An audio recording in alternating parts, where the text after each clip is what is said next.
જય હિન્દ જય ભારત અને સ્વાગત છે એક નવા વ્લોગ વિડીયોની અંદર। અને આજે આવ્યો છું માંગરોળની ધરતી ઉપર અને પીજીવીસીએલમાં આવ્યો છું અને અત્યારે અમે આવેદન આપવા માટે આવ્યા છીએ। અમારા સમાજ તરફથી અમે આવેદન આપવાના છે અને પીજીવીસીએલનું કામકાજ જોવા જઈએ તો ભાઈ લાઇટું છે ને બહુ જાય છે અને ઘણી વખત તો રાતના 1-2 વાગે પણ લાઇટ જાય છે। ઘણી વખત મારી નીંદર ખુદ ઉડતી હોય છે, લાઇટ જવાને કારણે મારી નીંદર ઉડે છે। તમે નહીં માનો પણ આ હકીકત છે।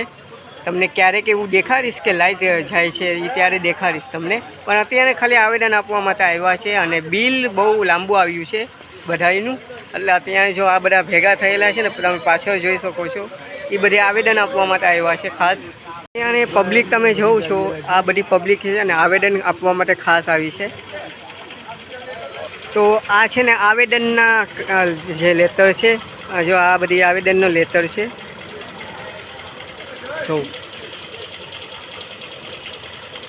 તે પણ જો આવી ગયા છે પત્રકાર લોકોને, આ પત્રકાર છે અત્યારે, પછી બોલશે, અત્યારે એનો સમય નથી। અત્યારે બધે ભેગા થઈ રહ્યા છે।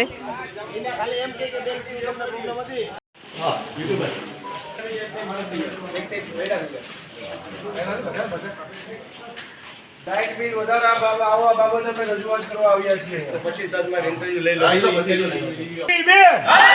हमारी मांगे हमारी मांगे हमारी मांगे हमारी मांगे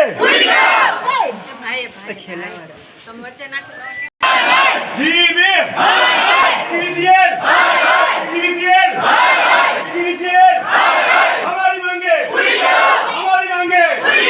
हमारी मांगे हमारी मांगे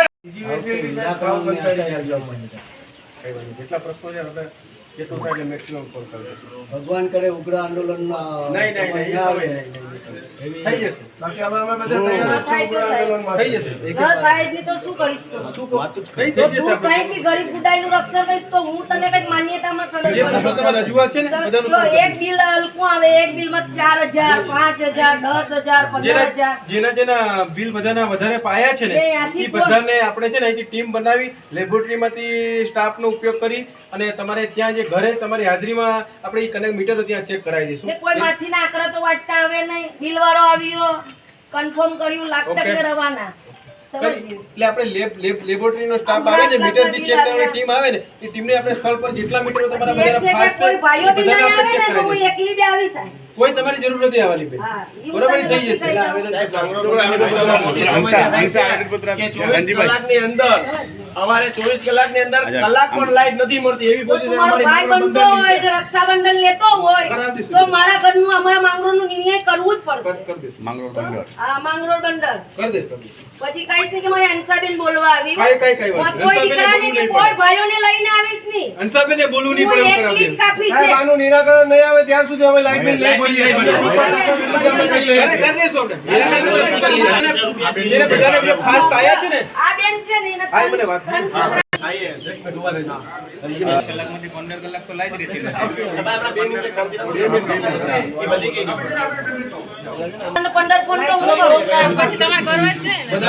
લાઈટ ગયેલી જ હોય અને નાના બચ્ચાઓ અમારે અત્યારે જનજીવન આજુબાજુમાં થઈ ગયેલા છે, રાત્રે લાઈટ નથી મળતી, એના કારણે લાખો રૂપિયાની નુકસાની ભારત અમારે બંદરે ભોગવવી પડે છે। વોલ્ટેજ ડીમ પાસ થાય છે, ટીવી ફ્રીજ એસી પંખા બધું ઉડી ગયું છે। આજે પીજીવીસીએલની ગોકરગાય જેવી હાલત છે।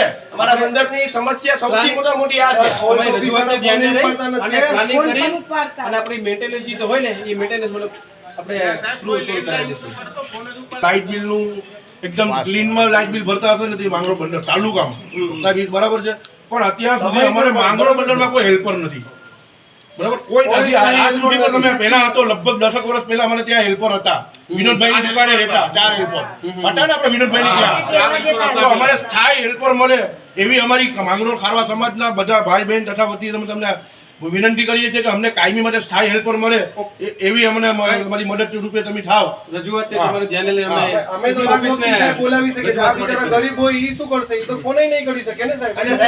અને બીજું તમને કહું, અત્યારે જે વરસાદની માહોલ આવે છે ને, તો આપણે જેટલા તલકતાર આવે દિવાળીના, બરાબર, ફૂલઝડીને શું કહેવાય, રીતસર જે વાયરિંગ 3 ફેસ નું જાતું હોય કે 11 ફેસ જે હોય છે, એમાં રીતસર એકદમ આગની જેમ તરકારા થતા હોય, એક જગ્યાએ નહીં, એવી ઘણી જગ્યાએ મેં આ વસ્તુ એટલે જોયેલી. આપણે સર્વે કરાવીને જોડે તમને એવું લાગે જોડે સર્વે કરાવી અને આપણે મેન્ટેનન્સ સાહેબ, તમે જે કીધું એ survey કરાવો છો એટલે મારી ઈચ્છા બનશે. મને માનવું નથી. બિલકુલ વાયુ નથી. બાકી કઈ હોય તો રજૂઆત બધું આપણે હા, જેમ બને એમ સ્ટેપ બાય સ્ટેપ ધારો કે આ આપણું પ્લાનિંગ રાખ્યું આટલું બધું એકસાથે ન થાય થોડું આપણે સ્ટેજમાં લઈને પહેલી અમારી પહેલી વાર્ષિક સમસ્યા છે કે બધાય નબળા માણસોનું જે બિલ છે ડબલ એના માટે બી આપણે એની પહેલી પડાયો રીતે આપી અને જો નહીં સાહેબ આ થશે તો અમારા બધાય વતી હું કહું છું ઉગ્ર આંદોલન કરવું. ઉગ્ર આંદોલન કરીશું. કાયદે નહીં સાહેબ નહીં તો ફોડવામાં આવશે જ નહીં ઉગ્ર આંદોલન કરવું. ઉગ્ર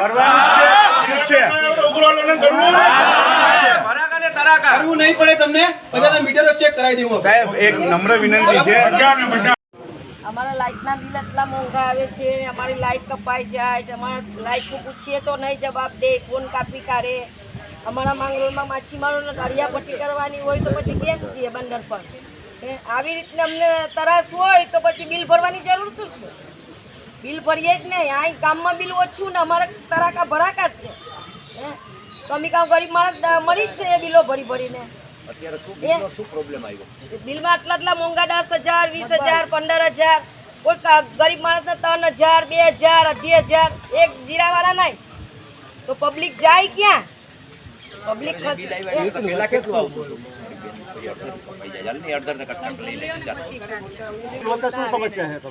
હું શ્રી કાનજીભાઈ થાપણિયા માંગરોળ ખારવા સમાજનો મુખ્ય આગેવાન છું, પંચનો સભ્ય છું અને માંગરોળ ખારવા સમાજ વતી આજે અમે આ જીબી પીજીવીએસએલમાં અમારા પોતાની ઘણી બધી સમસ્યાઓમાંથી એક વર્તમાન સમસ્યા કે આ વખતના અમારા બધા જ બિલો ડબલ થઈને આવ્યા છે.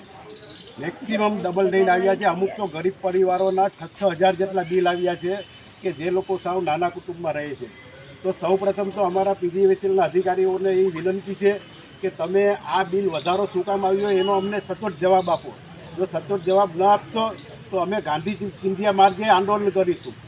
અને બીજા નંબરમાં પીજીવીએસએલની માંગરોળ બંદર સૌથી નિયમિત બિલ ભરતું જો કેન્દ્ર હોય તો માંગરોળ બંદર છે, છતાં પણ કોઈ પણ સુવિધા મળતી નથી.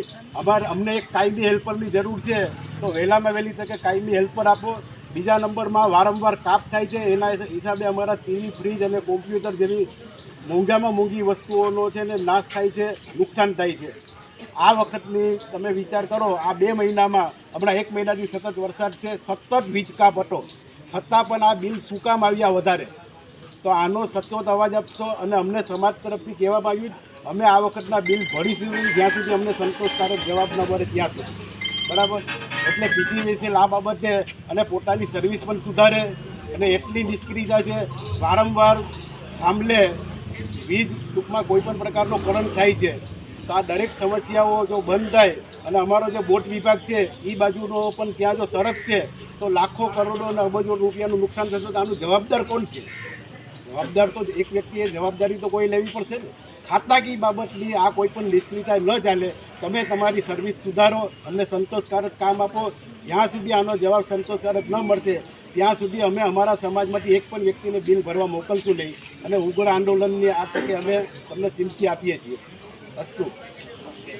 તો મિત્રો, મામલતદાર ઓફિસે અત્યારે આવ્યા છે અને અત્યારે પબ્લિક જો અત્યારે ભેગી થયેલી છે અમારે આ, અને અહીંયા પણ આવેદન આપવાનું છે અને અહીંયા પણ વાત કરવાની છે.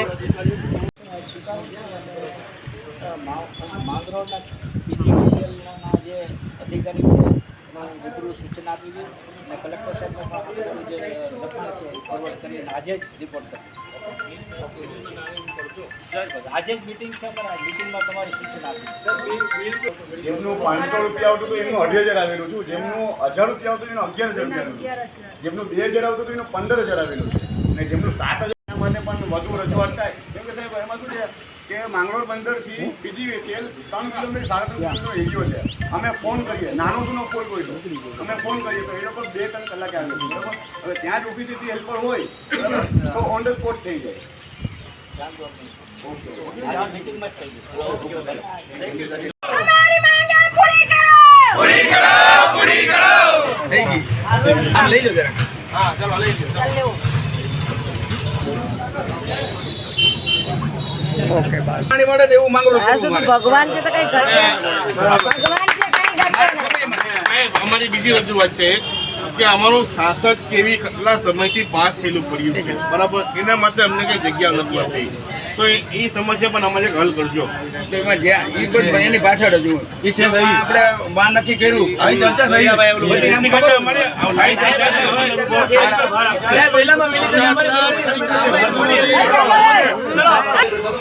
ભગવાનજીભાઈ સિવાય કોઈ કામ કરી શકે નથી.